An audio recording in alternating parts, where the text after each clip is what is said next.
Hey y'all, welcome and welcome back to my channel. It's me, KiaSimone, and child, there is a lot going on in the internet streets and on the TV. I mean, just all kind of stuff going on. So I need to review Braxton Family Values because I ain't got through the episode all the way and they done worked my damn nerves. Now I know half of y'all been down here. Would you please review Love and Marriage Huntsville? And I've been telling y'all, hell no. When I say I'm done with that damn show, I'm done with that damn show. But what had happened was I was scrolling through TikTok, minding everybody else's business.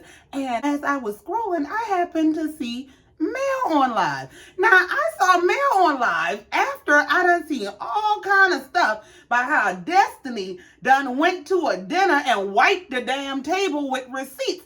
And I'm trying to figure out, well, who the hell she done dragged? I see Mail on the internet carrying on, but I hope your children and your grandchildren suffer. And this week's episode was boring. Maybe next week's episode will be better. I said, what the hell's going on? I said, okay, well, maybe I'll watch this one episode and see what they got going on. Because when I tell you that shit is all up and through my timeline, let's just get into it. Before we do, please be sure to like, share, comment, and subscribe. If you have not noticed, I am at 16,000 subscribers.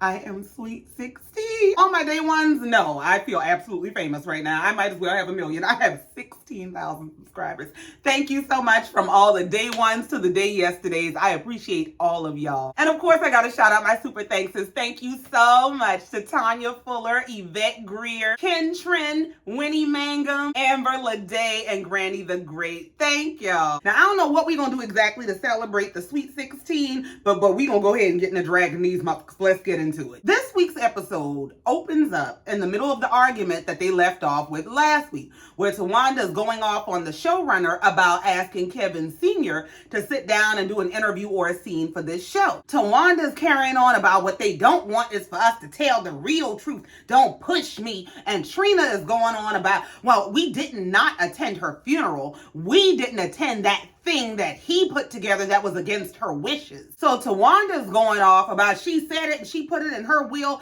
that she did not want a funeral and you want him to be on our show? Now, pause. Because I saw a lot of y'all saying in the comments, and I haven't read through all the comments, I got to kind of just peruse through them real quick, and I saw a lot of comments referencing that I guess another YouTuber has found or gotten a hold of the will. They read the will online, and I guess that there is no mention in Tracy's will of her not wanting a funeral. And so Kevin and whatever he did wasn't going against her wishes. I don't give a damn about none of them details, okay?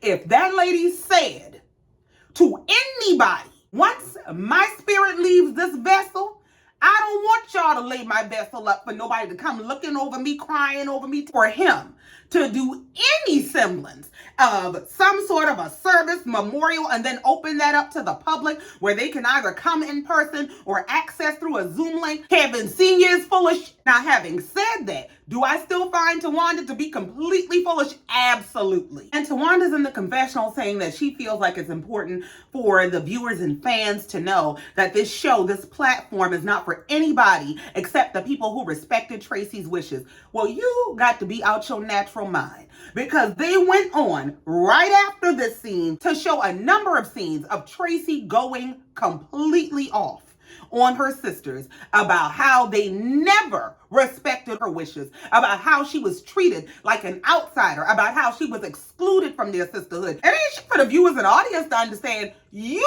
may need to come to the understanding that when it comes to you and Kevin, y'all ain't that different because your intentions ain't that different. So the showrunner finally said, y'all didn't want to see it happen, so it didn't happen. Tawanda said, good. Trina said, well, is it gonna happen? He said, no, it's not gonna happen. They said, great. Tawanda said, I have always fought for Tracy, and I will fight for her until the day I die. You can hear the lie in her voice. And sure, as soon as those words leave her lips, she getting ready to start some monologue about we didn't leave our sister.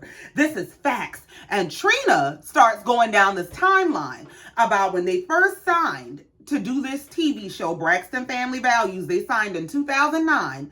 They started filming or airing the show in 2011. And when the show started being aired is when Tracy was labeled as the wannabe, and that created a lot of problems. Now, here's my thing. Since y'all around here talking about y'all Power Rangers for y'all sister and y'all gonna fight for her to the very end, why weren't y'all fighting for her then? When she was labeled the wannabe, when she was going off on this show about being labeled the wannabe, when she was going off about being excluded from your sisterhood and how she felt like y'all viewed her as shit compared to y'all. Trina's sitting up here talking about Tracy was given this wannabe title like they have no contribution to the production of this show. We watching them run down the showrunner about what's going to be on this show, who gonna be on this show, what they gonna allow on this show, and y'all want us to think that they tied your hands behind your back and you had nothing to do with and you could do nothing about her being called a wannabe, man. And Tawanda goes on to say that once this wannabe title was created, it was played upon and it was fed by who? She's saying it like it was played upon and fed by anybody other than this family. Y'all are the source and the sustenance of the issue. What are you, ma'am? And of course, they showed the clip of them at a family therapy session in one of the early episodes in one of the early seasons where Tracy is absolutely going off about how she feels about her position in this family and how she's been treated by this family. How she feels like she's not to them because of the choices that she made in her life, that she was excluded from singing with them because she got pregnant and had a baby, even though Trina got pregnant and had a baby long before her. So now Tawanda's back at the table with Trina Bonchon and the showrunner, and she's saying everybody has this narrative about we left Tracy behind and we signed without Tracy. Now, yes, it is true that we signed without Tracy. I said, hold on now, before you finish this damn lie, who is everybody got a narrative? Because the narrative came from Tracy. So now you gonna do the same shit that Big Kevin gonna do. You gonna dispute whatever narrative that she put out while she was alive, because clearly she wasn't in her right mind. She don't know what happened. She don't understand how we treated her. We were always there for her. I don't give a damn what she said all them years she been alive. So Tawanda starts explaining that, yeah, we did sign without Tracy, but what had happened was she was already pregnant at the point that we signed. And back in the 90s, you couldn't get a record deal. You couldn't sign a deal being pregnant. Trina backed her up saying, yeah, what they told us at the time is that all the men have to want you and all the girls have to want to be you. Girl, y'all were backup sick. Man, now let Tawanda tell her, well, yeah, that is how it went down. But honest to God, me and Trina didn't want to sign. So, not the lady who been all my life I had to fight for my sister. Not y'all left a sister behind. And then you so deep and dirty that you make sure to say, me and Trina didn't want to sign.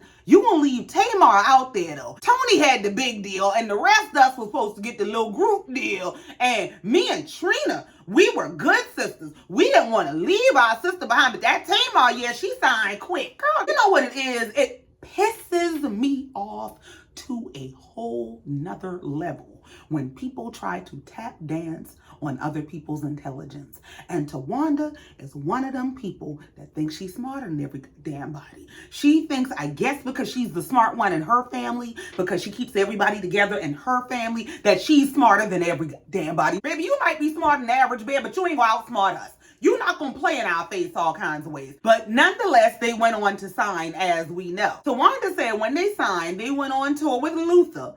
And they went on the first half of his tour, but they didn't go on the second half of the tour because they were going overseas with Tony. And because they went overseas with Tony, whatever record deal they had signed didn't matter. So in Tawanda's words, when we were on that stage, who was with us? Tracy. So once again, is you calling Tracy a damn lie? Like what is you saying? Tawanda said we left our sister. Nigga, get the fuck out of here. No, we left you. But once again, ma'am, your sister is the one who said y'all left her. He is acting on what your sister has consistently and consciously said for years. Now, unless you trying to tell us that you are of the same belief as him, that maybe she wasn't in her right mind, I don't know what you're trying to tell us. Tawanda is screaming about this part of the narrative was never told. The truth was never told. Well, what stopped y'all from telling it when the lady was alive? Help me understand. Why is the truth so available? Why are you so passionate about the truth now that she is not here? Now, Tawanda in the confessional talking about normally I wouldn't discuss our business, but our issues are always made public, so we decided we wanted to clear them up. Tawanda, you the damn one that make them public. What, ma'am? This is the same person who sat on the same TV show and exposed that Tracy's husband may or may not have an outside child. You are the one who always makes these issues public and then want to come through like the cleanup woman. I don't know if she's trying to get her a job in PR. I don't know what is going on, but you're not going to play with me. Tawanda goes on to say how the dispute about Tracy's final arrangements and whatever her wishes were is just one example of how her family has been forced to defend themselves in public. And I don't know how they edited this scene, but for some reason, in this confessional scene, she goes from saying that to saying how later in Tracy's life, she went on to become a very successful solo artist and actress, and they were always there for her and always supported everything she did. What? Well, Tawanda's man, Sean, spoke up to be the voice of reason. He said, I just want Tracy to be celebrated. Yeah, because I don't know what the hell they doing. He said she was independent, she was funny, and she was a fighter. She fought until the very end, and that's the one thing they all agreed on. So then we move on. We see Tamar going to the studio. She walks into her session, and she's very down because it's right before Tracy's birthday. And it was such a sweet moment because the producer, engineer, whoever the guy was that Tamar was in the studio working with, he told Tamar about a moment when he met with Tracy before he started working with Tamar. And he said Tracy spoke very highly of her little sister. She said that she is very sweet and very talented, and you better take care of her or I'm gonna come through and whoop your ass. I said, yeah, Tracy said that. That sounds like Tracy. Y'all know what memory just came to my mind? This ain't got nothing to do with the show. It literally just popped in my head when I said, yeah, Tracy said that. Remember when Tracy went to the White House? I scream, hey, Michelle! But I think this particular moment with Tamar and this producer that she's in the studio with is a very, very beautiful moment. And it's a real reminder that Tracy is kind of still around. She still shows up for them because when her baby sister was having a moment, this guy had this story from her sister to give to her, to lift her up in that moment. And I thought that was just absolutely beautiful. So now while Tamar is in the studio and she's working on her album, we find out that her ex-husband is damn near still running her career. She said there is not a song she has that does not go past Vince for approval. I saw her right now. Tamar said she keeping tabs on that man. Yeah, you done built that check back up. But she said, let me call Vince because you know he always gives me his input on my songs. And in the confessional, she's saying how Robin Thicke told her that there are only 3 people whose ears he trusts. One is Andre Harrell, who has passed on. L.A. Reid, she said, and the other one, he said, is your husband, Vince. She said, everybody still calls Vince my husband. I mean, I'm okay with that. I bet you are. Now, as Tamar is FaceTiming Vince, she's supposed to be talking about her record. She's asking him about, did you look on my page today? You see what I posted today? He said, what's on your page? She said, don't act like you don't be looking. Go look, because I be catching you in my stories all the time. Why is we in the middle of this? Go get your man back. The confessional, Tamar goes on to say that Vince has and always will be a very intricate part of her life. She said that her parents did a great job of showing them that even if you're not romantically involved, you can still respect and support each other. I said, now y'all just saying shit, because that's a damn lie. One thing we know is your parents will drag each other to hell on TV. So then we move on. We see the sisters and their mom getting together. They're going to rehash what happened when Trina and Tawanda went to Maryland to check up on little Kevin. So Tawanda gets into sharing with Tamar and their mom what transpired on this trip. She's explaining that little Kevin shared with them that big Kevin was saying he don't think Tracy was in her right mind. And their mom said Tracy knew exactly what she was doing. She intentionally left things to her son, and she knew that her son was going to get some kind of pushback in terms of being in charge of her affairs and having to fight with his father. She said they were so aware of it that Miss Evelyn asked Tracy, are you sure that little Kevin is going to be strong enough to stand up to his father? And she said, you know what Tracy said? Tracy said, Mama, this will give him some balls. Well, Tamar's only concern was, is this conversation too much for her mother? Her mom said, no, it's not too much for me at all. I just recall in great detail the conversations that we had specifically about this matter. And Tamar goes on in the confessional to say that she thinks certain conversations are just not appropriate to include her mother in, because while they are grieving, because yes, this is her sister, that's their mom's child. So she feels like they might be a little bit inconsiderate. Well, my thing is, y'all are having these conversations for a TV show. So at some point, she is going to be privy to what is being said. And I think if you are concerned for her stress level or her shock level or her offense level about how her child or her child's memory or legacy is being handled, I think it might be better to include her in the conversations. Let me tell you exactly what's being said before you turn your TV on Friday night and see this fool on TV saying your daughter was out of her mind. Well, Tamar changed the subject. She said, y'all know Tracy's birthday is coming up. What we gonna do? They said, we don't know, but y'all know Tracy loves some crabs. So they decided they're gonna have them a crab crack. Now, as they go on in this scene, the showrunner interrupts again to bring Tamar some flowers. Now, why this man wouldn't have somebody at the restaurant deliver the flowers to the table? Play it off. Make it a part of the scene. Why you would come from behind the fourth wall? Yeah, I just wanted to deliver your flowers. Are we not going to talk about your single? Like, are you on the show or are you not? But he gave her these flowers, something about celebrating this single she put out. And she starts sharing about how Tracy is so intertwined in this story about this new single that she has. How the producer, the guy, Nye, who she was in the studio with, she had no idea that he was this longtime friend of Tracy's until her mom told her. And he had been trying to get a break for all these years, and he was never able to get his big break. And now he and Tamar are coming together, and the link that brings them together, the link between them, is Tracy. She's getting her song, he's getting his big break, and Tracy is all in the mix. So we move on. We see Trina, Vaughn, and Trina's sons. They are out axe throwing, having a family moment, and being harassed by Trina about when they're going to produce some more family. She is harassing her oldest son, who's apparently been with the same woman for 9 years. They were together for 7 years, got married 2 years ago. Them people is happy minding their damn business, going to work, paying their bills, and Trina over there harassing the man, throwing axes, trying to hit a bullseye about when I'm going to get a grandbaby. She doing all the math by, well, y'all been together 7 years before you got married. You've been married 2 years, so where the baby? He said, in the ethers where it's gonna stay. I said, I know that's right. And then you don't look like the type that, like the baby said, you look like you hit them with a mama gotta have a life too. Please leave people alone with that.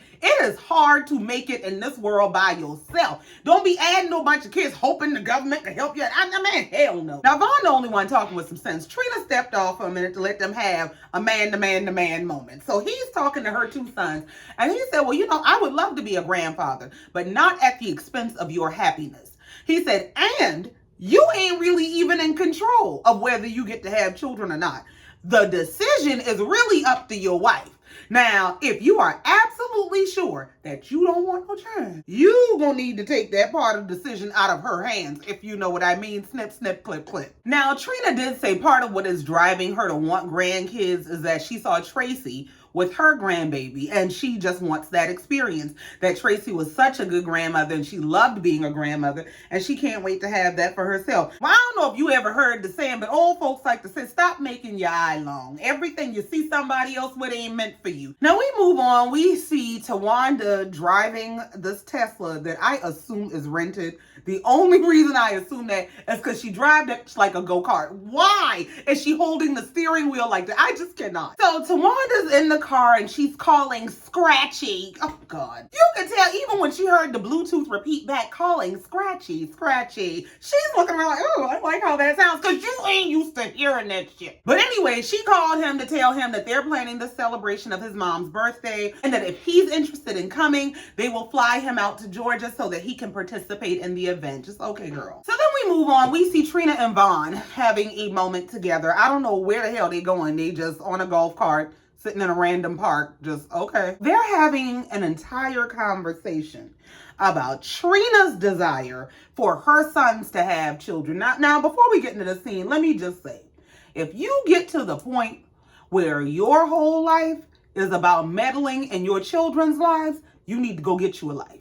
You need to go get you a hobby, some friends, find you something to do. But Trina's talking to Vaughn about how her son Eric is all about family and she thinks he would make an amazing dad. And Vaughn said, yeah, that's all well and good, but the problem is both of your sons are pretty adamant that they do not want children. And they both make good points about not wanting to have kids. Trina said, but what if something just happens? Because, I mean, they're married and that just kind of happens when you're married sometimes. So Vaughn says, so I told them that it's really not up to them, that the wife really kind of has the decision-making power in terms of having a baby. And if you don't want it completely up to your wife, then you need to take that decision into your hands. Trina said, what the hell that mean? He said, that means get a damn vasectomy. Trina said, you told my children to have vasectomies? He said, if they don't want children, yeah. And in the confessional, Trina said Von has absolutely overstepped his boundaries by telling her children to have vasectomies. She said, first of all, didn't you have children? Who are you to tell my children to not have children? She said, what if I want to see what my grandbabies would look like? Von said, listen, we talking about the kids. Trina said, yeah, so if they don't want kids right now, then wear a condom. He said, or get one procedure and not have to worry about that for the rest of your life. Trina said, exactly, the rest of their life, which means that I will never get a grandbaby for the rest of mine. Von said, see, that's your damn problem. You two worry about you. You are worried about, well, I'll never get a grandchild. Those men told you they don't want children. You don't get to put your desire to be a grandmother off onto them. And here's the thing. Having children is a life-changing, never-ending responsibility. Once you become somebody's parent, that's it, that's all. You got jumped into that gang, you ain't getting jumped out. And you don't go into that.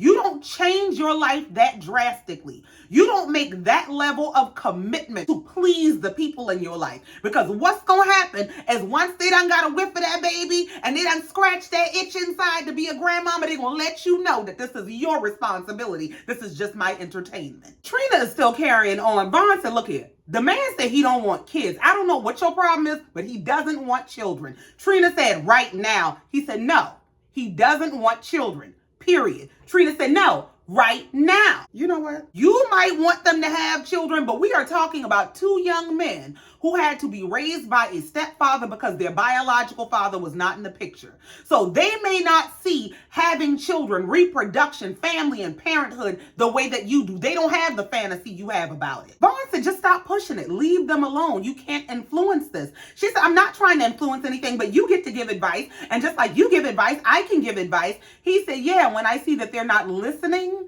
to my advice, when they're not listening to what I have to say, I know how to shut up. Trina's in the confessional saying that even though her sons are saying that they don't want children right now, they may change their mind someday because we all know that pillow talk is an MFer. And when a woman feels like her biological clock is ticking, she can talk a man into anything. At least that's what she's hoping. The fact that you would encourage your children to reproduce and burden themselves with parenthood because that's what you want for your own entertainment, because you cannot seem to develop a life for yourself that will satisfy you until they figure out what they want to do with their own, has to be one of the most selfish dispositions you could possibly have. You've had your life. You had the children you wanted to have. You raised them with whoever you wanted to raise them with. You did what you wanted to do with your life. Why do you think that as their mother, you get to dictate to these men the choices that they should make and how they should change the plan that they've made for their life because you saw Tracy doing something that you want to do? Like, girl, please. So we move on and we get to Tracy's birthday celebration where they're all coming together to celebrate her second heavenly birthday.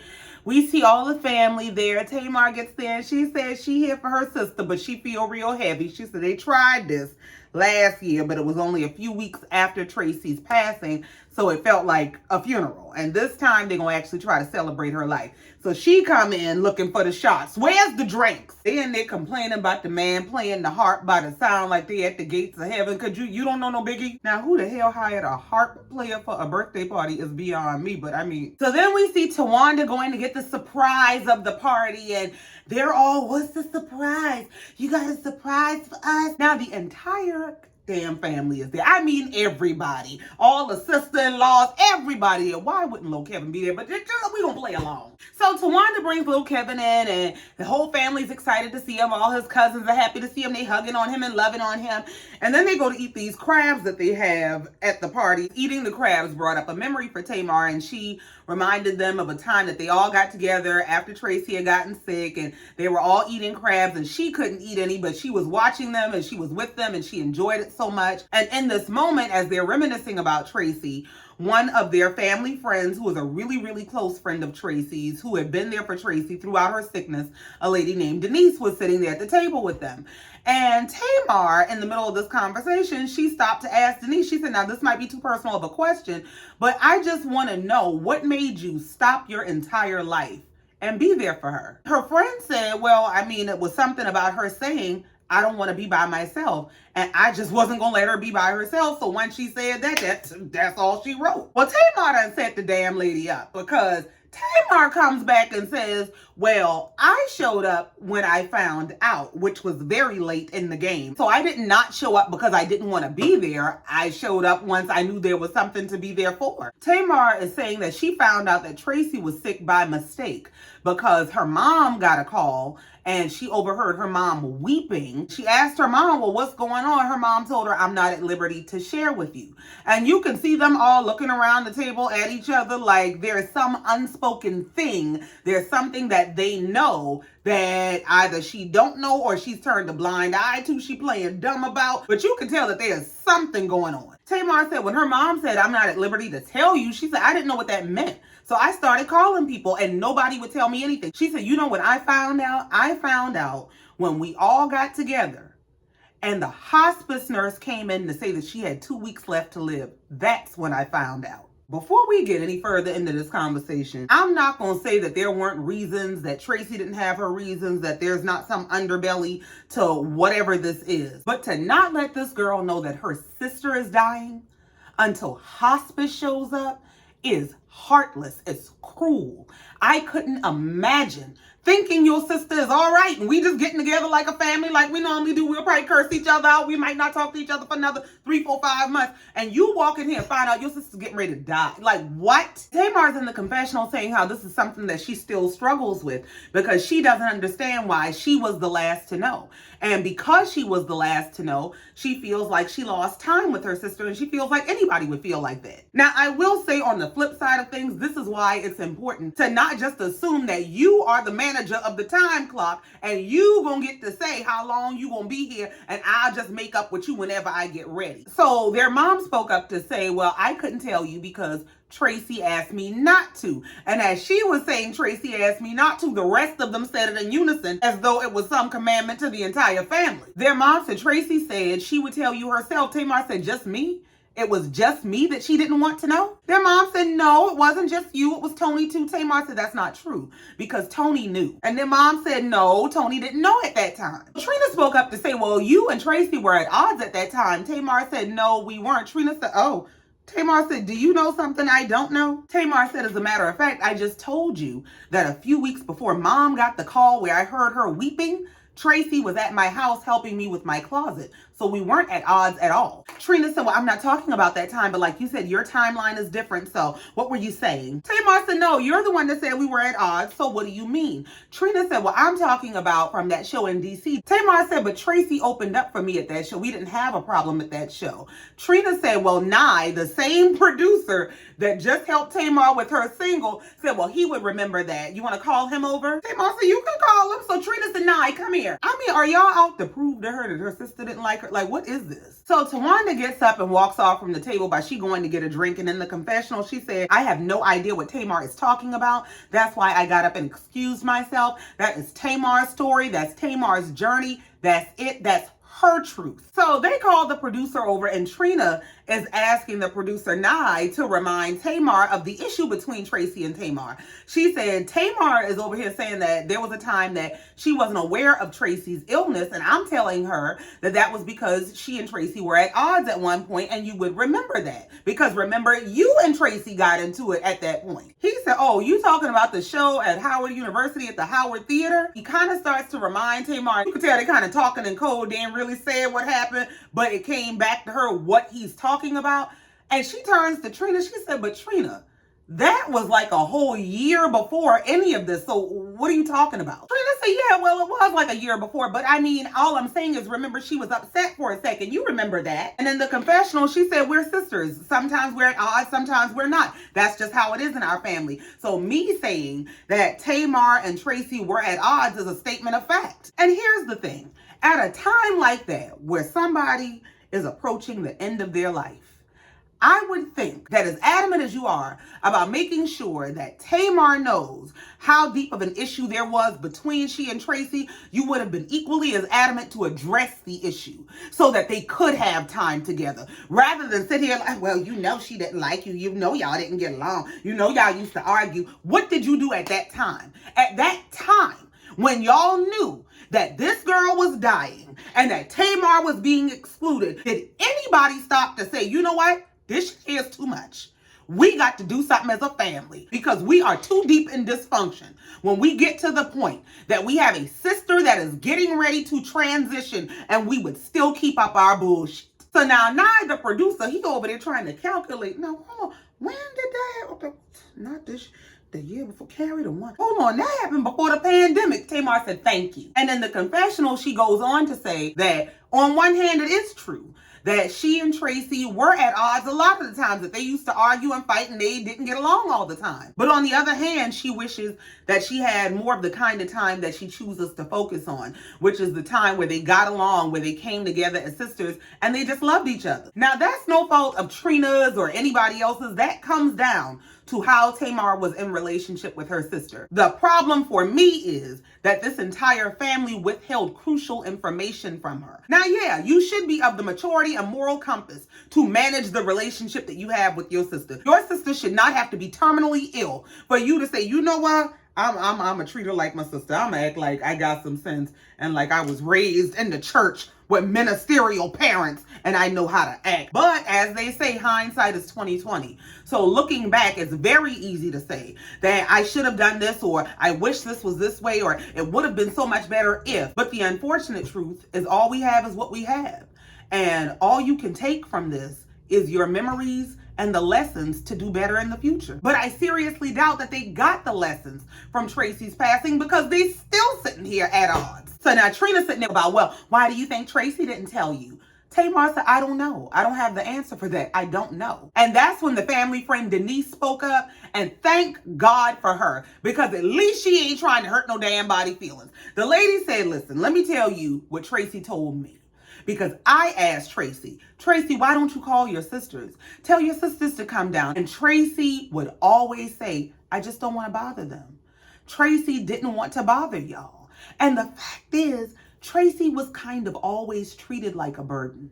And now when I truly need y'all, I don't want to be one. Her friend said this was Tracy's way of expressing love to y'all by not burdening y'all. Tamar did say in the confessional that she finds solace in the fact that she was able to work on her bond with Tracy before Tracy's passing. So they move on from this conversation. We see their mom, Miss Evelyn. She stands up and she says she's gonna do a tribute to Tracy. Now, what the tribute was, I don't know. I don't know if she sang, I don't know if she talked, they might have cut it out. But when she stood up to say that she wanted to give a tribute to Tracy, Tracy's son came over to his grandmama and he told his grandmama how she was the best mom and how his mom loved her so much and she appreciated her so much.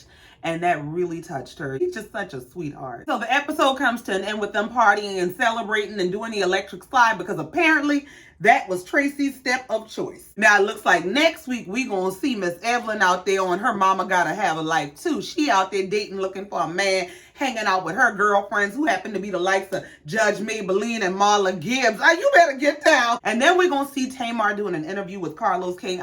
Lord, I can't escape this damn man. I guess that's my cue to go around there to Huntsville and see what they got going on. That's it. That's all. I ain't got no more. Thank you so much for coming down here listening to me and letting me get this off my chest. Please be sure to like, share, comment, and subscribe if you've not already. And in the meantime, until next time, just like every time, you know I love you and I mean it. Bye.